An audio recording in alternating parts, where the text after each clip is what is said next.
اور وہ سبھی حسن کی طاقت یہ ہے کہ زنان مصر قاب نہ لا سکی۔ انہوں نے کہا غلام پہ دل ہار گئی۔ جب یہ شہرت پھیل گئی کہ زلیخا دل دے بیٹھی ہے تو لائی تو خرید کے تھے، تو کہا غلام پہ دل ہار بیٹھی۔ تو اب زلیخا نے سوچا کہ اب میں ان کو دلائل دیتی پھروں گی تو کتنی دیر تک دلائل دوں گی، یہ تو نہیں مانیں گے۔ اقبال علیہ الرحمہ نے کہا تھا نا کہ تیرا علاج نظر کے سوا کچھ اور نہیں، خیرت کے پاس خبر کے سوا کچھ اور نہیں، تیرا علاج نظر کے سوا کچھ اور نہیں۔ اس نے عالی مرتبت خاندانوں کی بیگمات کو اپنے گھر میں بلایا، دعوت کی، ہاتھوں میں ناشپاتیاں دیں اور چھریاں دیں اور ان کو کھانے کے لیے کہا، اور ادھر جا کے جناب یوسف سے کہا وقال تخرج علیہن، 2 لمحوں کے لیے آ جائے، میری محبت کی لاج رہ جائے۔ اور جناب یوسف رخ سے نقاب سرقا کر کے جب گزرے تو جنہوں نے ناشپاتیاں کاٹ دی تھی وفور شوق میں انہوں نے اپنی انگلیاں کاٹے۔ اللہ اکبر۔ اور کیا کہا وَقُلْنَا حَاشَ لِلَّهِ مَا هَٰذَا بَشَرًا إِنْ هَٰذَا إِلَّا مَلَكٌ کریم، یہ کوئی بشر نہیں، یہ تو کوئی مقرب فرشتہ لگتا ہے۔ جب تک دیکھا نہیں تھا تو کہتی تھی غلام ہے، دیکھ لیا تو بولی امام ہے۔ اللہ اکبر۔ تو یہ سارے جھگڑے اس لیے ہے کہ لوگوں نے دیکھا نہیں۔ جو دیکھ لیتے ہیں وہ جھگڑے نہیں کرتے، وہ جانے مارتے ہیں۔ یہ جھگڑے وہ کرتے ہیں جنہوں نے دیکھا نہیں۔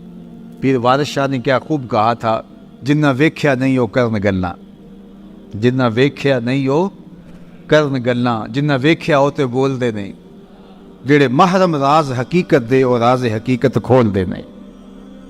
اس لیے یہ جھگڑے ہیں اس لیے کہ لوگوں نے میرے حضور کو دیکھا نہیں، جنہوں نے دیکھ لیا انہوں نے جانے وار دی۔ اللہ اکبر۔ تو کہا کان رسول اللہ صلی اللہ علیہ وآلہ وسلم ابید ملیحن، ان کا حسن ملی تھا۔ حضرت ابو ہریرہ بولتے کل قمر لیلۃ البدر لم ارا قبلہ ولا بعدہ مثلہ، کیا پوچھتے ہو، 14ویں رات کے چمکتے ہوئے چاند کی طرح حضور کا چہرہ تھا۔ اور پھر بولے نہیں نہیں نہیں، یہ تو تمہیں بیان کرنے کے لیے بتایا ہے، حضور جیسا نہ پہلے دیکھا نہ کبھی بعد میں دیکھا۔ اور حضرت احسان بن ثابت کہتے ہیں کہ دیکھتے کیسے، کسی ماں نے جنم دیا ہوتا تو دیکھتے۔ خدا نے وہ سچا ہی پن چھڑیا جہدے وچ محمد نو ٹالیا سی۔ حسینہ جمیلہ دا منہ موڑ دیتا، محمد بنا کے قلم توڑ دیتا۔ ایسا پیکر تراشا کہ دنیا دیکھتے ہی رہ گئی۔ اللہ اکبر۔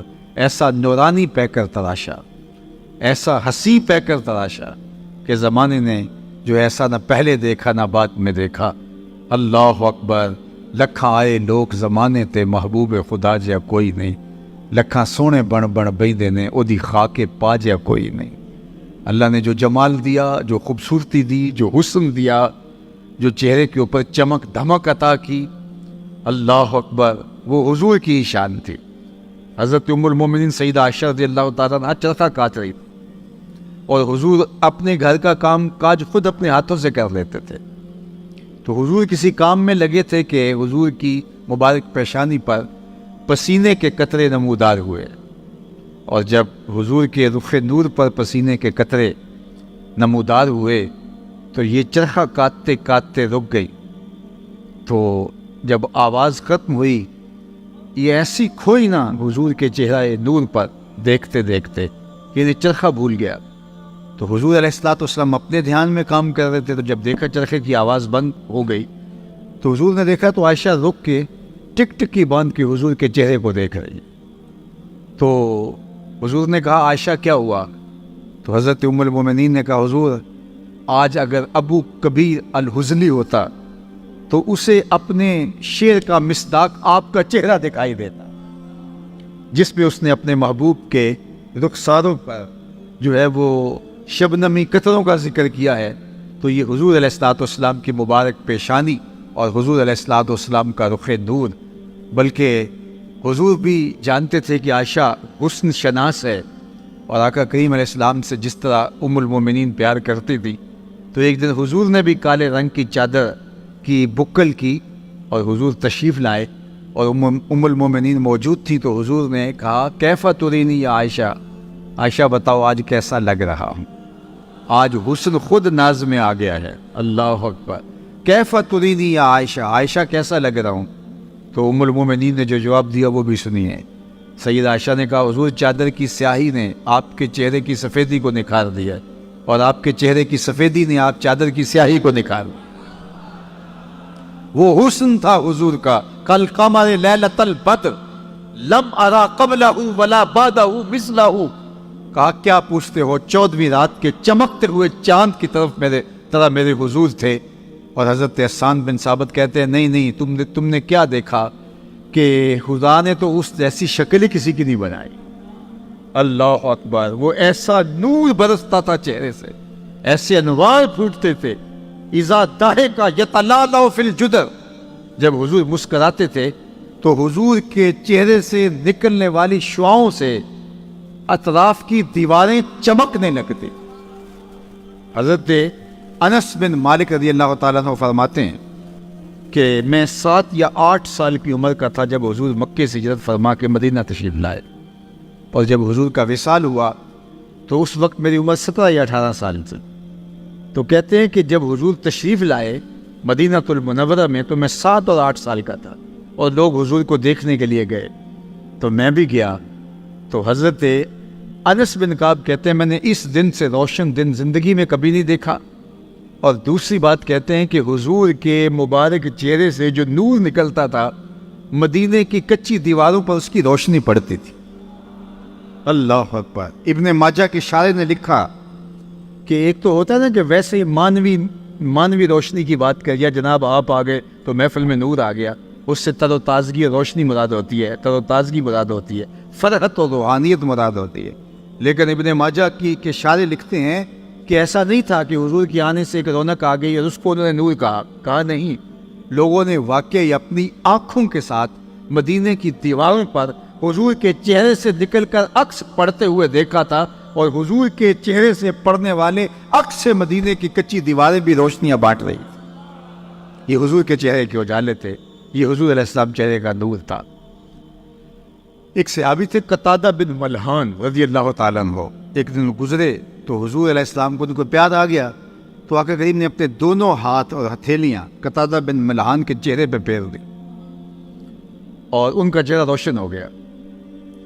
اب سنیے، ایک صحابی ہیں وہ فرماتے ہیں کہ میں قتادہ بن ملحان کو ملنے گیا، حضور کے وصال کے بعد کی کہانی ہے، اور وہ بہت بیمار بھی تھے اور بوڑھے بھی تھے۔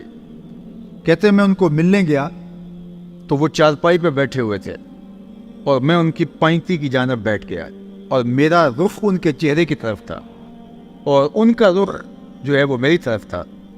تو ان کے گھر سے کوئی فرد گزرا تو ظاہر ہے کہ میری تو پشت تھی ادھر، میں تو قتادہ بن ملحان کے چہرے کی طرف دیکھ رہا تھا، اور گزرنے والا میری پشت سے ان کے گھر کا کوئی شخص گزرا تو حضرت قتادہ بن ملحان کا چہرہ حضور کے ہاتھوں کے لگنے سے اتنا روشن ہو گیا تھا، وہ فرماتے ہیں فَأَبْصَرْتُهُ فِي وَجْهِ قتادہ، میں نے اس گزرنے والے کے عکس کو حضرت قتادہ کے چہرے میں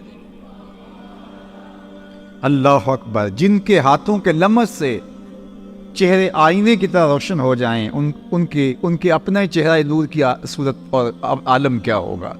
اسی لیے ام المومنین سید عائشہ رضی اللہ تعالیٰ عنہ فرماتی ہیں کہ میں گھر میں کوئی چیز سی رہی تھی کہ میرے ہاتھوں سے سوئی گر گئی، اور حضور کا گھر ہے اور دیے میں جلانے کے لیے تیل بھی نہیں، مالک کونین ہیں گو پاس کچھ رکھتے نہیں، 2 جہاں کی نعمتیں ہیں ان کے خالی ہاتھ میں۔ تو کہا حضور کے گھر میں دیے میں جلانے کے لیے تیل بھی نہیں، اور میں پریشان تھی کہ اب یہ گمی ہوئی سوئی کیسے ملے گی، اتنے میں حضور تشریف لے آئے۔ تو آپ سنیے ام المومنین کیا کہہ رہی، فَتُبُيَّنَتِ الْإِبْرَةُ بِشُعَاعِ نُورِ وَجْهِهِ، کہتی ہے جو ہی حضور تشریف لائے حضور کے چہرے سے اتنیاں روشنیاں نکلی، اتنے اجالے پھوٹے کہ میں نے گمی ہوئی سوئی کو تلاش کر لیا۔ یہ چمک اور دھمک تھی اس چہرے کی کہ وہ چہرہ نور بانٹتا تھا، وہ چہرہ اجالے بانٹتا تھا۔ کل قمر لیلۃ البدر لم ارا قبلہ ولا بعدہ مثلہ، اللہ اکبر، کہا میں نے ان جیسا نہیں دیکھا، نہ کبھی پہلے دیکھا نہ بعد میں دیکھا۔ مکھ چند بدر شاشانی ہیں، متھے چمک دی لاٹ نورانی ہیں، کالی زلف تے اکھ مستانی ہیں، مخمور رکھی ہیں مد بھریاں۔ اور میرے امام نے کہا کہ بلبل نے گل ان کو کہا، کمری نے سروے جاں فضا۔ بلبل کی ان منتہائے پرواز تو یہی ہے کہ وہ کسی کو پھول کہہ دے، پھول سے آگے بلبل سوچ بھی نہیں سکتی، لیکن اس نے بھی پھول کہہ دیا۔ ذرا شعر کا حسن دیکھیے، بلبل نے گل ان کو کہا، کمری نے سروے جاں فضا، حیرت نے جھنجھلا کر کہا یہ بھی نہیں وہ بھی نہیں، خورشید تھا کس زور پر، کیا بھڑ کے چمکا تھا قمر، بے پردہ جب وہ رخ ہوا یہ بھی نہیں وہ بھی نہیں۔ وہ جمال، وہ حسن، وہ خوبصورتی اللہ نے اپنے محبوب کے چہرہ انور کو عطا کی، تو فرمایا ملیحاً